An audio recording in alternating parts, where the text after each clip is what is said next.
तो हम कहना चाहेंगे कि आपके इस हरिपुर पंचायत किराकन टोला में जो आप लोग यहाँ आए हैं और एक जगह जन स्वराज को सुनने के लिए आए हैं, सबसे बड़ी बात वही है कि आदमी कोई भी हो, कौन चीज सुनने के लिए उसके अंदर इंटरेस्ट है कि नहीं है, सुनना चाहता है कि नहीं। सबसे पहले आदमी खुद को बदलता है। आप जब तक खुद को नहीं बदलिएगा तब तक परिवार को भी नहीं संभाल सकते हैं, देश को भी नहीं संभाल सकते हैं। और आज जो हमारी आपकी स्थिति है उसकी जिम्मेदार हम और आप खुद ही हैं, क्योंकि आप ये कि हम कैसे हैं हम उसके भी आपको बताते हैं। अभी देखिए जन स्वराज का नाम आप पहले से नहीं जानते थे। जब हमारी माता जी इस गांव में जन स्वराज से जुड़ी, इतनी बोल्ड है कि शेर के तरह है, और ये जहाँ चलती है दहाड़ती तो लगा कि शेर दहाड़ रहा है। और हमको खुशी होती है कि हमारे क्षेत्र में हमारे जैसे बच्चे लोगों के गार्जियन इतनी सशक्त महिला है जो मातृशक्ति आज के समय में मिलना मुश्किल हो गया है।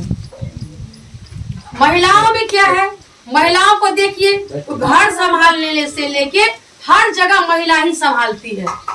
हमारे भाई लोग कमा के ला देते हैं, लेकिन अच्छे से घर चलाना वो महिलाओं की जिम्मेदारी है।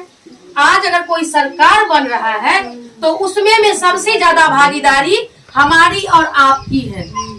वो इसलिए है हमारे भाई, हमारे बेटे, हमारे पति, हमारे आसपास के बच्चे वो पेट भरने के लिए, रोजी रोजगार के लिए बिहार से बाहर दिल्ली पंजाब जाके दर दर भटक के कमाने जाते हैं। क्योंकि अगर वो 5 से 8 हजार 10 हजार रुपया नहीं कमाएंगे तो उनके घर का खाना खर्चा नहीं चलेगा। मजबूरी में ही जाते हैं वो बाहर कमाने के लिए। अगर यही कमाई हमारे बिहार के अंदर, हमारे आसपास दरभंगा, बेनीपुर, मझौरा, धरोड़ा के पास हो जाए, हमारे भाई के लिए, हमारे बच्चे के लिए, हमारे पति के लिए, तब हम लोगों के परिवार में इतनी समस्या नहीं होगी। इस समस्या तो होगी नहीं। अभी देखिए अगर दिल्ली पंजाब में कमा रहे हैं, आपका बच्चा बीमार पड़ गया, आपके घर में कोई मर्द नहीं है संभालने वाला, आप उसको फोन कीजिएगा तो उसको पंजाब से छुट्टी नहीं मिलेगा, आने के लिए नहीं मिलेगा। आपके घर में अचानक कोई मर गया, आप उसको फोन कीजिए, 2-2, 3-3 दिन घर में लाश पड़ा रहता है, छुट्टी नहीं मिलता है आने के लिए। और अगर हमारे भाई बेटे आना चाहते हैं तो उनका ट्रेन का टिकट नहीं मिल रहा है, मजबूरी में टिकट कटा के खाने के डब्बे में बैठ के आते हैं, मजबूरी में कोई लटक के आते हैं, उसी में कोई गिर गया तो उसी समय मर गए। लावारिस लाश की तरह हमारे बिहार के बच्चों को फेंक दिया जाता है रास्ता में। आज हमारे पास पैसा नहीं है, पूंजी नहीं है, कोई साधन नहीं है, जिसके चलते हम चाहते हुए भी अपनी बच्ची को, अपने बेटे को अच्छी शिक्षा नहीं दे पा रहे हैं, उसको पढ़ा नहीं पा रहे हैं। क्या आप लोग नहीं चाहते होंगे कि हमारा बच्चा दरभंगा पटना वाला स्कूल में पढ़े? चाहते हैं कि नहीं चाहते? चाहते हैं, लेकिन क्यों नहीं कर पाते हैं? इसके पीछे मजबूरी है कि हमारी आपकी उतनी हैसियत नहीं है, हम लोग उतना पैसा नहीं कमा पाते। कहीं बाहर जाके 10 हजार कमाएंगे, 10 घंटा ड्यूटी करेंगे तो वहाँ का खर्चा काटने के बाद 4 से 5 हजार रुपया किसी तरह से बचा के हम अपने परिवार को भेजते हैं। और ये देखने के लिए सरकार हम लोगों को नहीं आ रहा है, लेकिन उस सरकार को जिताया कौन? हमारे आपके जैसे जनता। हम अपने आप को एक वोट में बांध कर उस सरकार को वोट दिए, ये सोच के कि सरकार हमारे लिए कुछ सोचे, हमारे बिहार के लिए सोचे।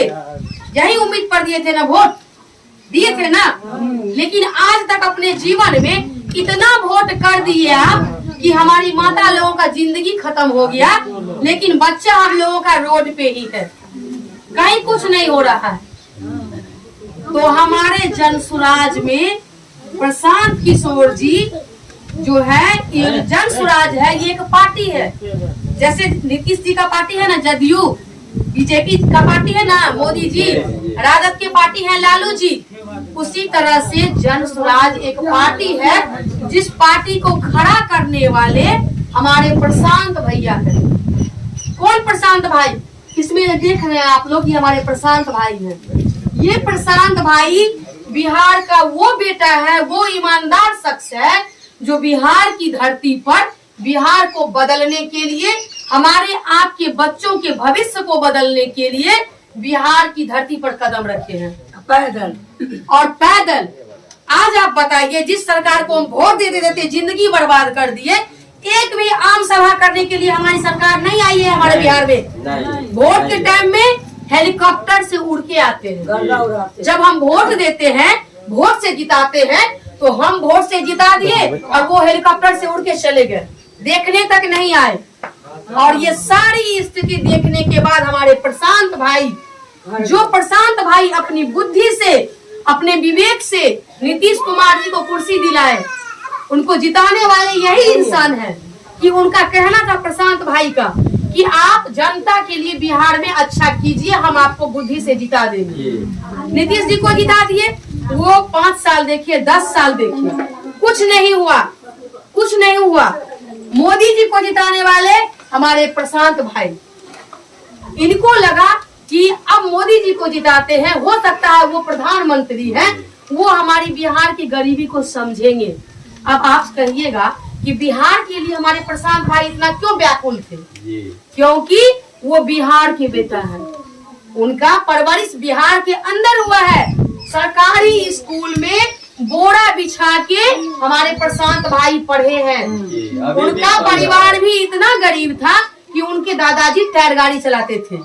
टायर गाड़ी चला के उनके दादाजी एक प्रशांत के पिताजी को पढ़ा के डॉक्टर बनाए, और एक प्रशांत जी के पिताजी प्रशांत जी को पढ़ाए। तो आज आप समझ सकते हैं कि एक इंसान इतना पढ़ के